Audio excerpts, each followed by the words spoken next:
Ассалаумағалейкум, құрметті оқырмандар, кеш жарық қалайсыңдар, денсаулықтан қалай? Біз видеоны бастаймыз.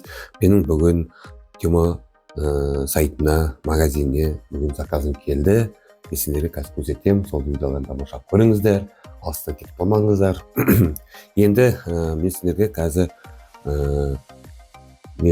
жасауға брелок жасаймыз. Қазір мен сендерге сол видеоны көрсетемін, қалай мен оны кесіп, соғып, қалай көрсетемін.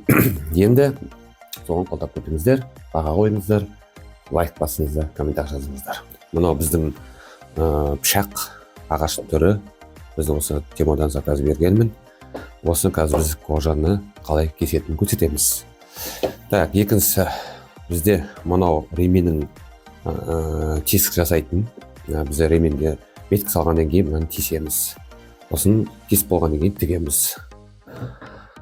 Үшіншісі бізде мынау бар. Сосын мынандай бар бізде. Міне ішінде бәрі бар, ішінде міне түр-түрі бар. Ол брелокқа нелерін салатын неміз, кнопкасы мындай осылар. Қазір сендерге соны сізге көрсетемін, қалай тесіп жатқанын көріңіздер. Видеодан лайк басып, комментарий жазыңыздар. Міне қазір бит қоямыз. Біздің кожамыз үстіне қоямыз. Міне кожаны қойдық. Осы кожаны қойдым. Қазір айналасын соғып, осын кесеміз. Сол тамашалап көріңіздер. Видеоларымызды алыстан кетіп қалмаңыздар.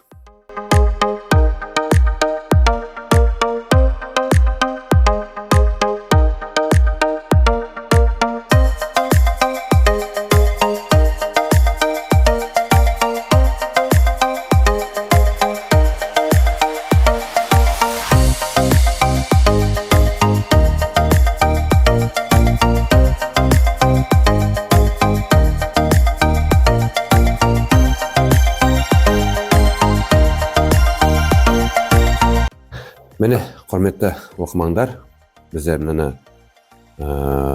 брелокқа арналған осындай жасаймыз. Сосын біз жасап болғаннан кейін не істейміз? Мына жерде бізде кнопкалары бар, соғатын нелер. Соның біз осындай брелокқа осындай түрін жасаймыз. Осылай көріңіздер, тамашалаңыздар, лайк басыңыздар, ұмытып кетпеңіздер, ютубқа подписаться етіп қойыңыздар. Ұнаватса қолдап көріңіздер, баға қойыңыздар. Ал біз осы видеомыз аяқталды. Кезгеше аман болыңыздар. Заказ беретін болсаңыз заказ беріңіздер. Біз осындай кожаға натуральный кожа жасаймыз, брелок жасаймыз. Бізде бәрі осындай қолымызға ручная работа дейді. Осындай біз жасап атамыз. Бағасы 2000 теңге. Берсе тағы да менің заказым келеді Вайберсте. Соның осындайларын жасап видеоларды түсіреміз. Алыстан кетіп қалмаңыздар. Аман болыңыздар. Еліміз, жұртымыз тыныш болсын. Ауырмаңыздар, отбасыларың аман болсын. Кезгеше сау болыңыздар.